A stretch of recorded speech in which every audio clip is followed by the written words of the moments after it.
Halo teman-teman, bagaimana kabar kalian? Baik-baik aja kan? Kembali lagi di channel Pensil Kak Iko. Kali ini Kak Tia akan bercerita tentang legenda Aji Saka. Tapi sebelumnya, gak bosan-bosan Kak Tia ingatkan ya, jangan lupa untuk klik like, subscribe, komen, share, dan nyalakan notifikasinya, biar teman-teman tahu kalau ada video baru. Udah siap? Yuk kita mulai ceritanya. Pada zaman dahulu, ada sebuah kerajaan yang bernama Kerajaan Medang Kamulan. Raja yang berkuasa saat itu bernama Prabu Dewata Cengkar. Raja tersebut merupakan raja yang begitu rakus, tamak, dan suka memakan daging manusia. Karena ia selalu memakan manusia, seluruh rakyatnya mau tidak mau harus memberikan hadiah kepadanya berbentuk manusia. Sebagian dari rakyat yang merasa takut, secara diam-diam mereka mengungsi ke daerah lain. Sedangkan di sebuah desa yang bernama Medangkawit, hiduplah seorang pemuda tampan, baik hati, rajin, dan sakti bernama Aji Saka. Aji Saka adalah pemuda yang suka mengembara. Kemanapun Aji Saka pergi, ia selalu ditemani dua sahabatnya, yaitu Dora dan Sembada. Suatu hari, ketika Aji Saka akan pergi mengembara, ia mendengar kebiasaan buruk Raja Prabu yang suka memakan daging manusia. Akhirnya, ia memutuskan akan menghentikan ulah si raja. Ia pun segera pergi untuk mengembara, ditemani oleh sahabatnya, Dora. Sedangkan Sembada ditugaskan untuk menjaga keris pusaka miliknya. Beberapa hari kemudian, Aji Saka sampai di kerajaan.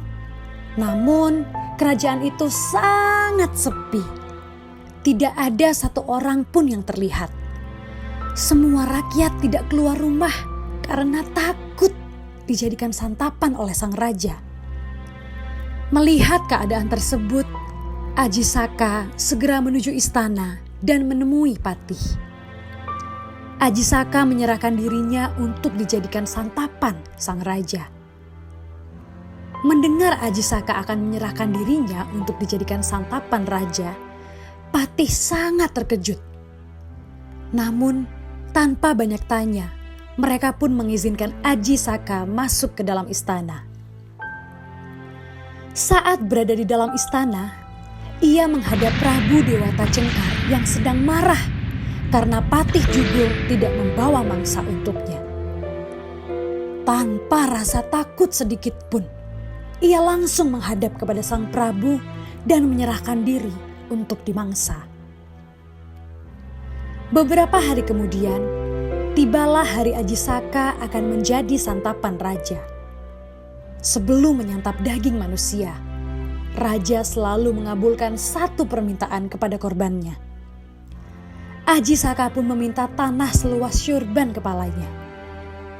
Mendengar permintaan Aji Saka, raja hanya tertawa terbahak-bahak dan langsung menyetujui permintaan tersebut. Akhirnya, kain sorban yang dikenakan di kepala Aji Saka dibuka. Aji Saka kemudian meminta Prabu Dewata Cengkar menarik salah satu ujung sorbannya. Sangat ajaib. Kain sorban yang awalnya sangat kecil tiba-tiba memanjang dan meluas hingga meliputi seluruh wilayah kerajaan Medang Kamulan.